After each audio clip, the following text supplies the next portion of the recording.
لا، ما احنا هنرحب بصاحب الفرح، هنرحب بصاحب الفرح كابتن طارق. نرحب مشاهدينا الاعزاء بمدرب منتخب المغرب السيد طارق السكتيوي ونجم الكرة المغربية سابقا. السلام عليكم، اهلا وسهلا، الف مبروك الف مبروك، سعيد بتواجدك معنا يا كابتن. اهلا وسهلا بكابتن طارق السكتيوي. طبعا في كل بطولة يولد بطل جديد او نجم جديد يخطف الاضواء، وهذا يعني حق مشروع، هذه هي كرة القدم.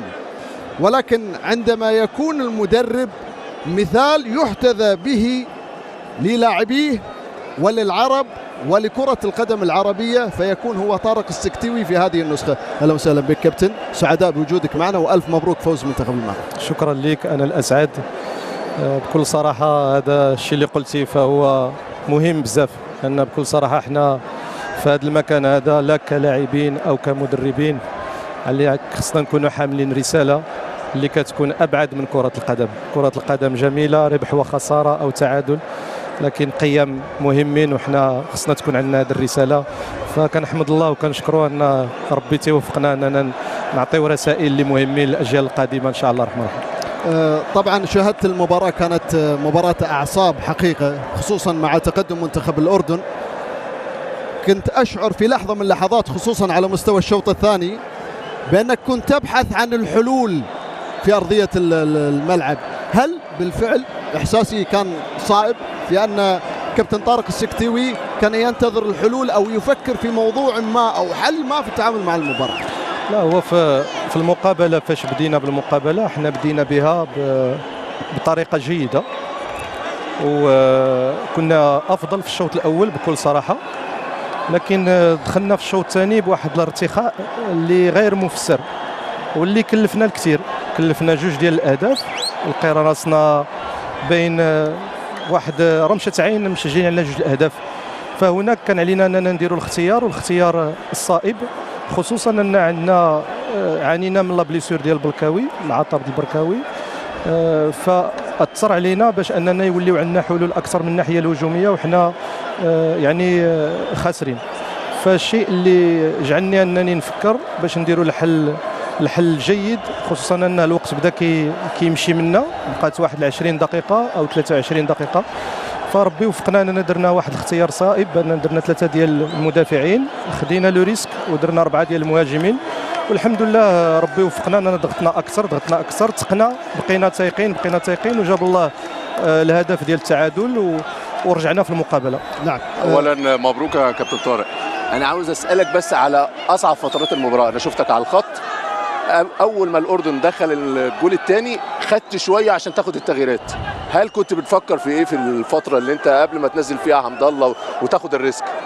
كنت كنفكر في انا كنعرفوا بان المنتخب الاردني انتم كتعرفوا القوه ديالو كتكمن في المرتدات، هو داك الشيء اللي كيبغي ان ياخذ الفريق في واحد الفتره ديال اون ريكونفيرسيون ديال تحول من الدفاع للهجوم، وحنا خصنا نمشيو للهجوم ونفتحوا الخلف ديالنا. لأن كان حمد الله مستعد للدخول، نعم، وبعض اللاعبين الآخرين، نعم. لكن أنت قررت الانتظار. وقفت لأن كنت واش ندخل جوج اللاعبين ومن بعد ندخل الثالث على غرار المجريات، أو في دفعة واحدة أنني نغير 3، فلهذا تريت في فترة من الفترات. نعم.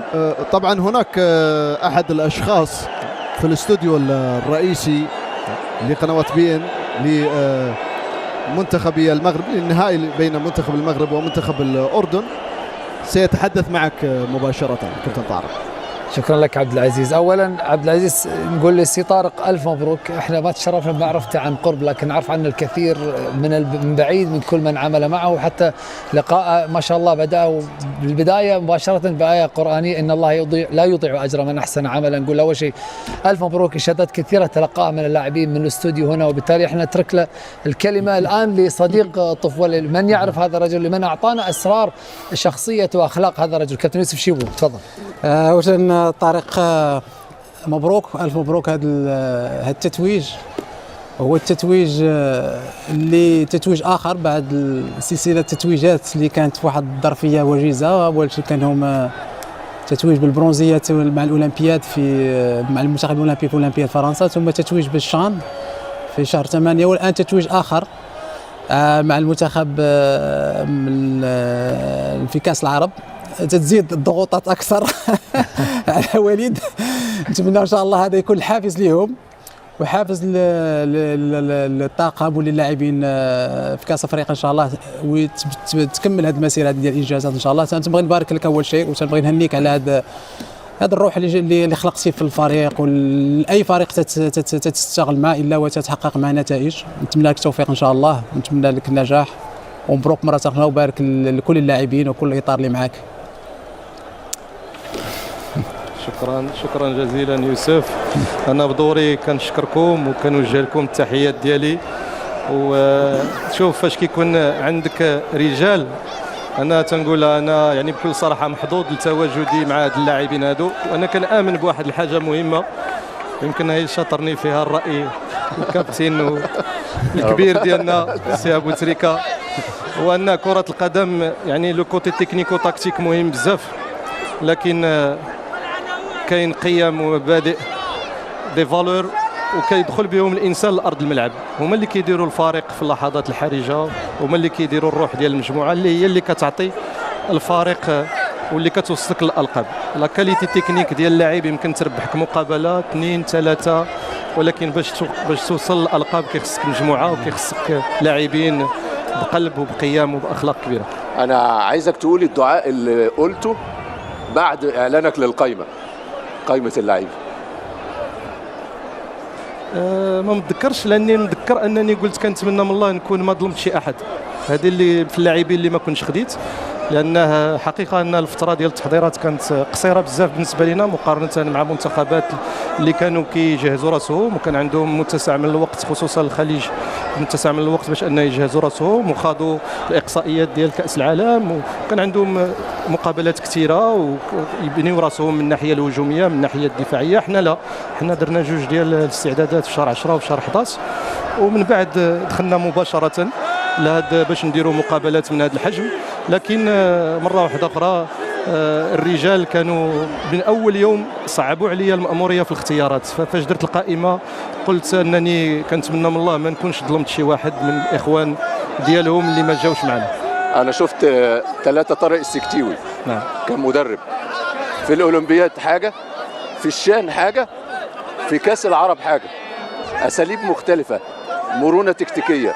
ايهما افضل ليك كاسلوب كره من ال3 حاجات اللي انا قلتهم في الاولمبياد، في الشان، في كاس العرب؟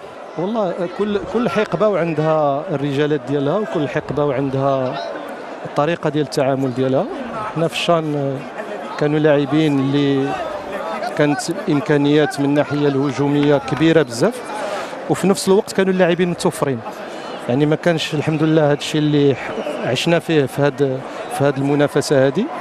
في الشان مقابلات كتعرف انت وانت ادرى بان في افريقيا مختلفه تماما، النهج مختلف، طريقه اللعب مع الخصوم مختلفه. كان عندنا كذلك الطريقه اننا التاقلم ولا في كره القدم واحد النقطه مهمه بالنسبه للمدرب او اللاعبين.